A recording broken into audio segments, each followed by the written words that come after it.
incômodo, que fizeram várias famílias ficarem desobrigadas ou desabrigadas, da minha forma. Pessoas perderam em minutos o que levaram décadas para construir. Lágrimas não resolvem, apenas satisfazem a nossa emoção e nos fazemos entendidos para todos que não há diferença entre grande e pequeno, pobre ou rico, crente ou estrangeiro. Mas nós oramos e isso está ao nosso alcance. Uma certa vez alguém criou esse método que ele é bem prático e bem difícil de citar, mas é um fato real, que tempos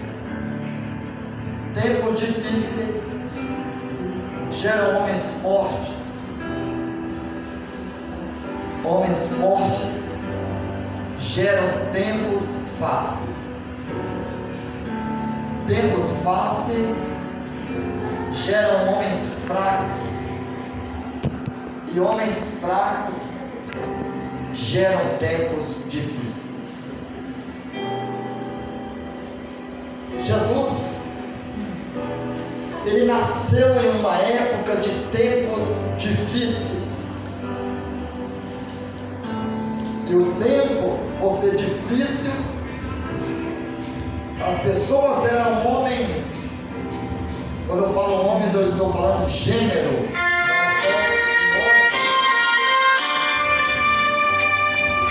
Eram homens fortes, robustos, determinados, capazes de vencer o impossível, mas ao mesmo tempo também fragilizados, que se deparavam com um problema sério da natureza e se agitavam entre si.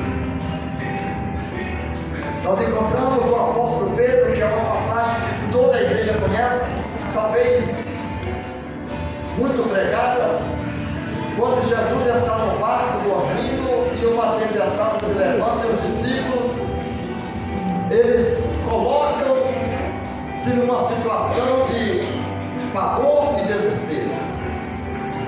Jesus está, a Bíblia menciona em Marcos que Jesus está literalmente descansando mesmo. Até com o travesseiro, Marcos ele utiliza o termo dizendo que ele pegou um travesseiro para poder ter um pouco mais de conforto. É uma antítese entre Jesus ter um travesseiro e Jacó ter uma pedra como travesseiro. Portanto, homens que sabiam nadar, que sabiam enfrentar a dificuldade do mar, das profundezas da água, temiam diante daquilo que era desconhecido.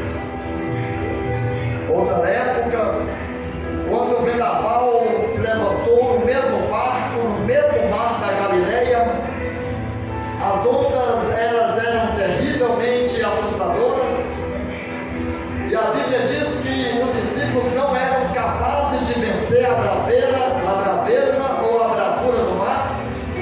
E Jesus então ele desce do monte e começa a andar sobre as águas, indo de encontro com os discípulos. Isso nos ensina que quando a situação está acima dos nossos limites, Deus vem ao nosso encontro para nos ajudar. Quando não há mais segurança, quando não tem mais saída, nós precisamos crer que Deus está disposto a estender as mãos para nos socorrer. E então nós deparamos aqui com um anfitrião da sinagoga, um homem que havia endereçado aquele espaço de culto, um homem que tinha motivos para poder receber a ajuda divina, um homem que tinha do que se gabar, porque ele doou a pintura, ele doou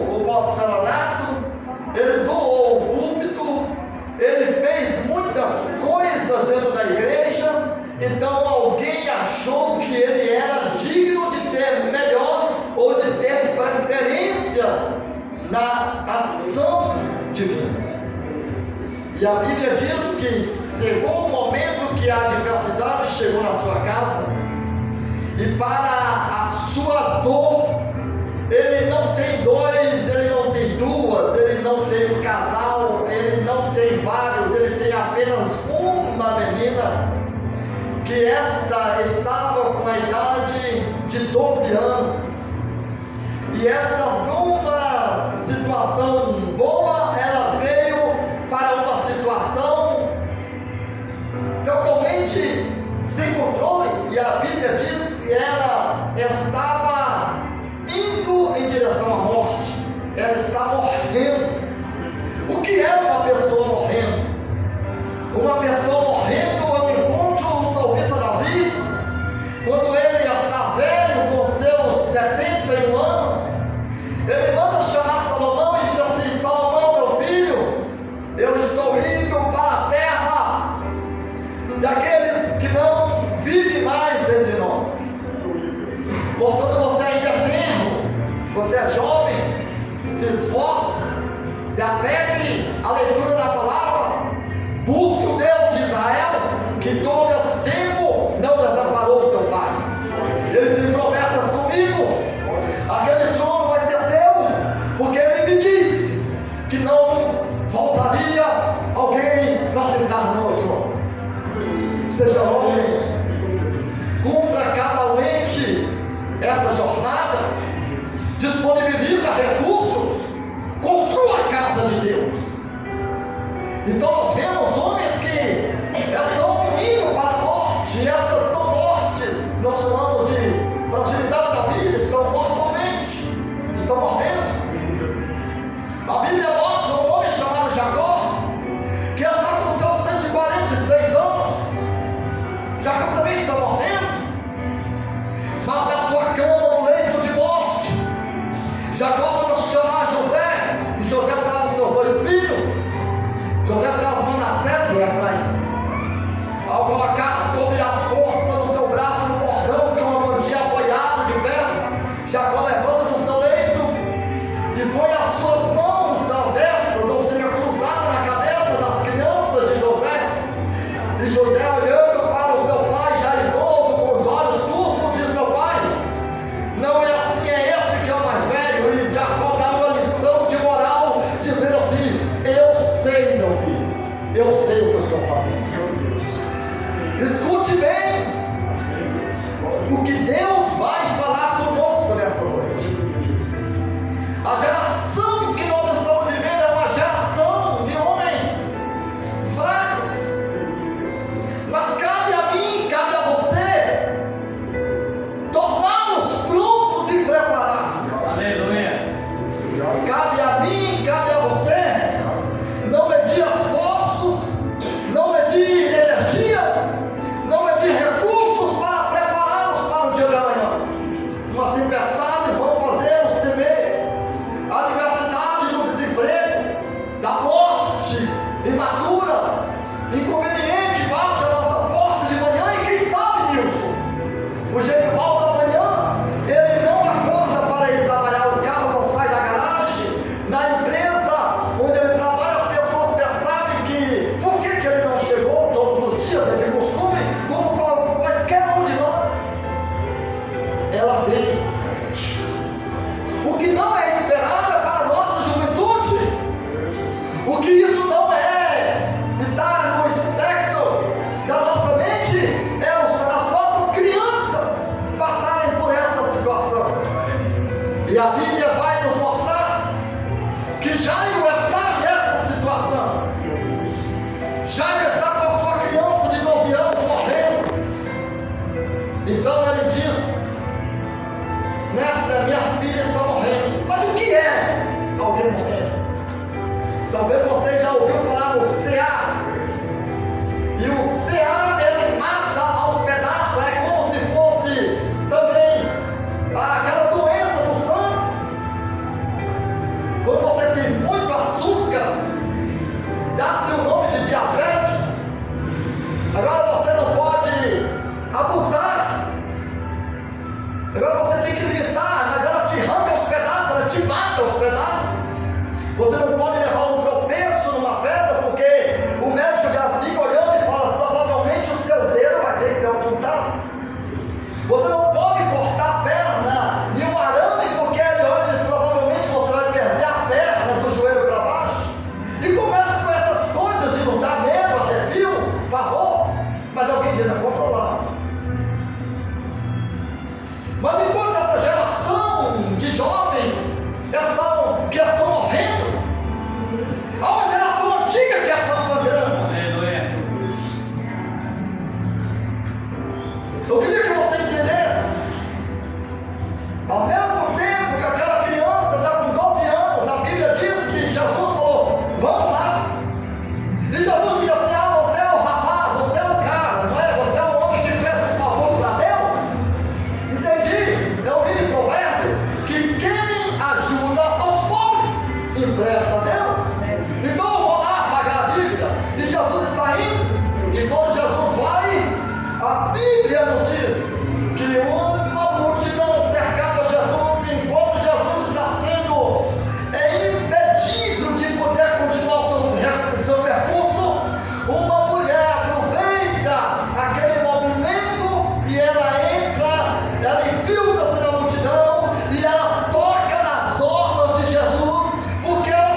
estamos lutando contra isso. E aquela mulher está assim, todos os anos, indo de mal a pior. Mas eu quero dizer para você que a Bíblia não mostrou em lugar nenhum que essa mulher estava morrendo. A Bíblia não mostrou em lugar nenhum que essa mulher parou a sua caminhada. A Bíblia não está mostrando em lugar nenhum que essa mulher soltou as amarras da vida.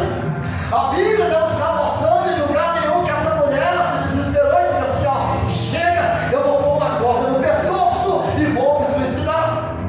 Pelo contrário, ela disse o seguinte: aonde a mulher não é bem-vinda, eu vou entrar, porque somente um é que pode ter todo o cuidado da minha vida. E se o homem proíbe, eu tenho certeza que os céus não há essa proibição. Então cabe a mim, cabe a você, cabe a determinada igreja, cabe a qualquer organização filantrópica, cabe, querida denominação, chegar e dizer: nesta casa, todo recurso que nós temos aqui é divino, e portanto você é bem-vindo para somar na vida. Nós precisamos assumir isso. Essa mulher então ela começa a aparecer. Talvez qual é o ministério daquela mulher? Mas a Bíblia diz que ela não ficou em casa parada. Quando eu digo para você que nós estamos vivendo uma geração, um tempo muito terrível. Por quê? Quem é o culpado? Somos nós. Primeiro, tempos difíceis geram homens fortes. O tempo que você viveu, que eu vivi, eram tempos difíceis. Não tinha internet, não tinha televisão, quando tinha era preto e branco. Quando chegou na década de 80 para 90, quando chegou na década de quase 90, não foi nem 90 direito, apareceu um telão lá que era de duas cores, um amarelo de um lado, um azul do outro, você vai na frente do preto e branco para ganhar cor. Nós não tínhamos WhatsApp, nós não tínhamos internet, nós não tínhamos Facebook, nós não tínhamos Orkut,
e olha uma grande multidão e diz assim: ô Pedro, o que foi, meu Senhor?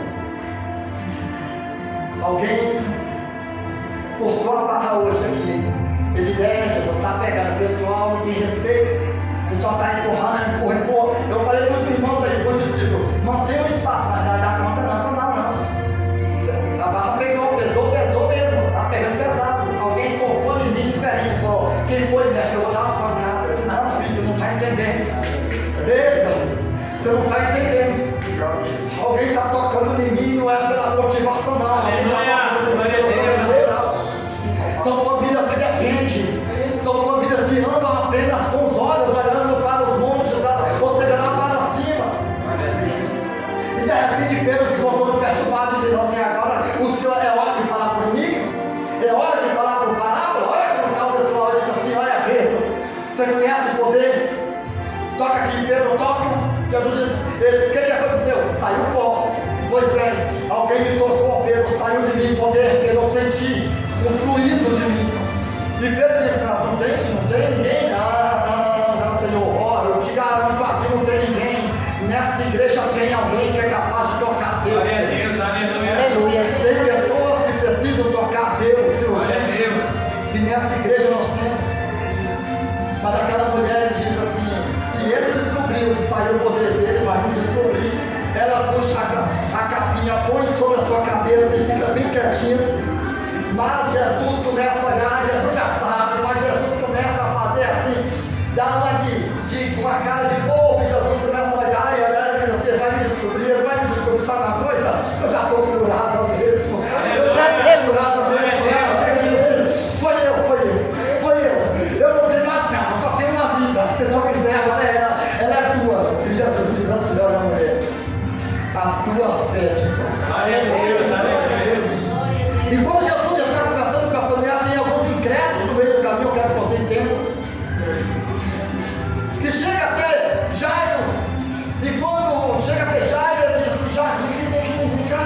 Já viu aquela pessoa que dá a notícia do filho que morre, do pai que morre? E Jairo vem, e ele diz assim: o que é isso? Acabou. Ah, chega. O que foi? Não importunes mais o médico. Não mexe mais com ele, deixa o mestre dele. Sabe? A menina,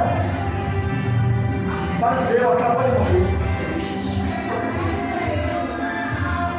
Quando eu disse para você que nós estamos no caminho e muitas vezes, numa distração, nós paramos, nós caminhamos, de repente nós já não estamos mais caminhando, nós estamos parados.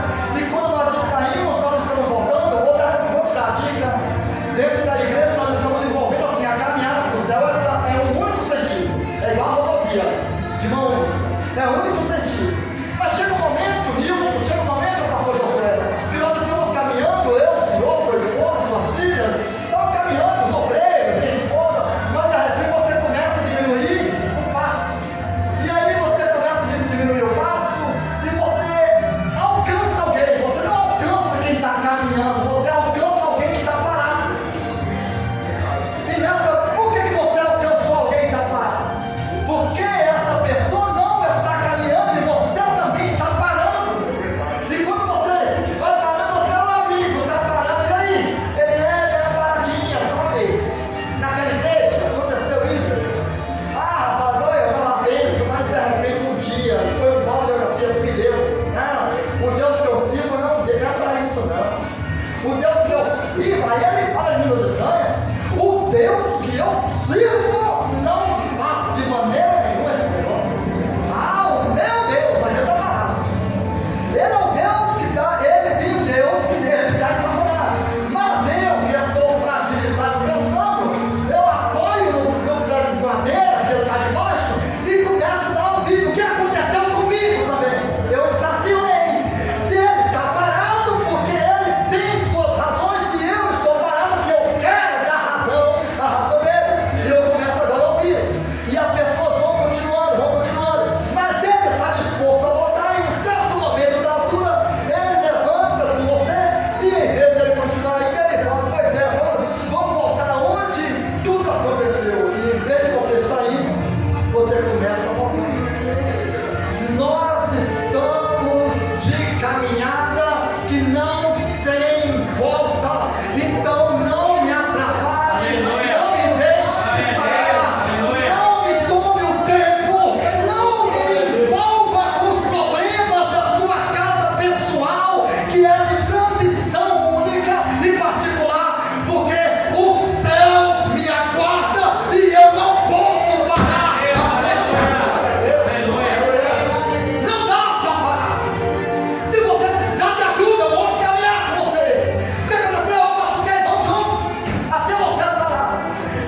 Jesus não está aqui para estragar ministério. Jesus está aqui para levantar ministério. Aleluia. Ministérios que foram secados, dissecados, que foram enterrados, que foram cortados. Jesus está aqui para poder te dar de volta. Glória a Deus, aleluia. Obrigado. Não sei se você sabe qual foi o último milagre que Jesus fez ainda em terra, mas Jesus curou um jovem chamado Mauro, que está escrito lá em João, capítulo 18, versos 10. A Bíblia diz, querido, que este moço, ele está lá no Monte das Oliveiras para prender Jesus, porque ele representa o sumo sacerdote, ele é servo do sumo sacerdote. E Pedro pegou a sua bainha, a sua espada, e cortou-lhe a orelha. A Bíblia diz que Jesus imediatamente pegou a orelha daquele moço e colocou no lugar. O porquê Jesus se preocupou com um membro tão insignificante que isso aqui não me atrapalha na audição. Isso é servo de antena, não sei se vocês sabem disso. Uma antena que nós temos, ela capta ondas. A orelha, essa aba, ela serve de uma antena. Quando você ouve um som, ela capta, não é? É o martelo, não é o tímpano, não é o seu ouvido, é a antena. Ela capta as ondas e diz assim: olha esse barulho de vento. Você fala, quê? Barulho de vento. Quando o elefante ele está prevendo chuva, ele não faz somente uma tromba, ele abre as orelhas e diz assim: está vindo uma tempestade. Ele marca naquele passo lento, mas ele não para. Eu quero que você entenda: Jesus curou, colocou de volta a orelha daquele moço no lugar, porque aquele moço é servo do sumo sacerdote. Ele não pode ter o seu ministério atrofiado, interrompido por uma atitude de um servo, por uma atitude de um crente. Jesus, ele não quebra, ele não enterra ministério, ele ergue, ele cura, ele restaura. Aleluia. Por que Jesus coloca no lugar? Porque ele pode ter, é a única capacidade que ele tem de captar uma mensagem celestial. Você já ouviu dizer que nós temos os pelos, que nós chamamos aqui, que ficam nos poros, que expulsam o suor. Nós temos esses pelos no corpo. Quando você encontra-se com algo magnético, porque dá seu nome energia estática, essa energia, quando você encosta, torna seu arrepio. Nós chamamos de arrepio. Olha, dá frio, olha, me arrepiei. Sabe o que é isso? Sensores. Portanto, quando Deus está dentro da igreja, quando o Espírito Santo está falando, a Bíblia diz assim: quem tem ouvido, ouça o que o Espírito diz a Deus. Precisamos captar, e nós só captamos, querido, porque nós temos algo que capta ondas sonoras ou ondas baixas. Elas estão andando, Deus está falando de todo o tempo conosco. E Jesus, então, ele restaura o seu último feito na terra, é restaurar o ministério de um jovem. E depois que Jesus ressuscita, Jesus restaura o ministério daquele homem que queria destruir o ministério. O que eu estou dizendo? É que a geração nova, ela está morrendo. A geração nova não pode fazer nada por você, mas a geração nova te mata. A geração nova te destrói. A geração nova, ela tem energia, mas ela não tem experiência. Ela tem fôlego, ela tem força, ela tem vigor, mas ela não tem ousadia. Ela tem, querido, tempo, mas ela não tem disposição. Ela tem liberdade, mas ela não tem otimismo. Ela tem, querido, convicção, mas ela não tem fé. E Deus pode mudar a nossa raiz, a nossa história, através de homens e de mulheres que buscam incansavelmente a presença de Deus. Então o que Deus faz? Jesus diz assim: Pedro, tu não está sabendo que quem fere com ferro ferido? Guarda a sua bainha. Pedro guarda a bainha.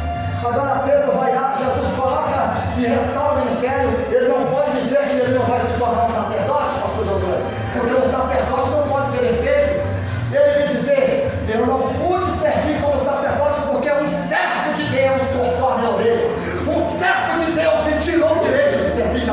Jesus diz: aqui não, aqui não, aqui não, aqui você vai servir quando é que diz: alguém te machucou, vou te perdoar, e você vai perdoar, mas você vai continuar caminhando agora.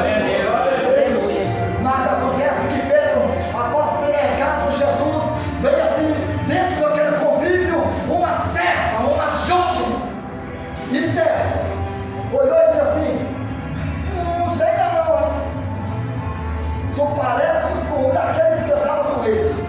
E Jesus olhou e disse: não, moça, não, me confundi, essa do irmão, não. Nós somos tudo parecidos. Parecido é japonês e coreano. Você é diferente. Não, é diferente. Eu acho que você é ateu. Ele não sou. Você conhece o Galileu? Eu não conheço. E a gente disse: espera aí, vou chamar alguém. E Pedro correu daquele lugar e foi para o outro ali: rapaz, tu está parecendo de verdade um daqueles que seguia aquele homem lá. Eu nunca nem ouvi, eu não conheço. Agora eu quero que você entenda geração nova e geração velha. Quem cutucou Pedro? Uma jovem, uma serva. Quem garantiu que Pedro era de fato um dos seguidores de Jesus? Um soldado de 25 anos aproximadamente. Pedro tem 40. Esse diz: eu garanto que é você. E quando ele vem aqui, Pedro falou: ele morreu, não morreu, eu não conheço, eu juro. E de repente o galo canta. Ou seja, o galo assírio toca. E quando toca, Pedro lembra. Então Pedro também tem um ministério destruído por uma geração jovem. Mas a Bíblia diz que quando Jesus ressuscita, Jesus chega até Pedro e diz assim: Pedro, você de fato me ama? E ele diz: Senhor, eu te amo. Ele diz: olha, apacenta as minhas ovelhas, continua a caminhar, não desiste, é difícil, você vai ter que suportá-los, porque na geração nova eles vão ter a palavra, eles são fortes, e a palavra de Deus habita neles. Você tem a experiência, mas você vai passar. Então ensina eles, agarra eles, eduque eles, fortalece eles. E eu quero que você entenda: a sua família, a minha família depende de nós. Ajude seu filho, ajude a sua filha, busque, lute por ele, coma, mas não deixe o seu ou a sua desistir, soltar as amarras da vida e você olhar, cruzar os braços e não fazer nada, porque essa geração, ela não aguenta. Você sangra, mas elas morrem. Eu não vejo todo dia nos becos e balados um homem da sua idade morrendo, mas eu vejo jovens sendo vencidos pela droga, pela cocaína, pelos vícios, sendo vencidos pela bebida, sendo vencidos pela prostituição. Se você passar ali na Vila Madalena, se você passar nesses lugares, no Jardim Europa, Jardins do Brooklyn, quando você olha e fala: misericórdia, Senhor, como pode isso? Eles não têm mais de 35 anos, mas estão lá todo vapor, não sabem, mas existem joelhos que oram pela nação dia e noite e dia. Seja você essa geração. Glória a Deus. Seja você aqueles que são, e não aqueles que morrem da noite para o dia. Seja você aqueles que vem arrastando o pastor Josué, com 12, 15 anos de ministério, sofrendo, sangrando. Mas não seja aqueles que da noite por dia para tudo, desvia, está morto espiritualmente, está sem vida. E você diz: o que aconteceu? Dá para mim. Então a geração nova é uma geração que morre muito fácil, que murcha muito cedo.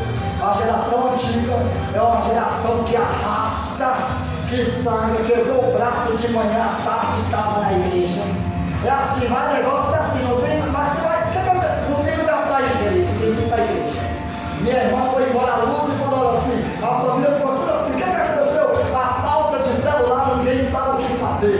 Para você entender. Então, escute bem. Deus está neste lugar. Tudo que você você fizer, o Senhor está dando nota em tudo. Aleluia. Em tudo. Amém, queridos? Glória a Deus. Aleluia. Amados,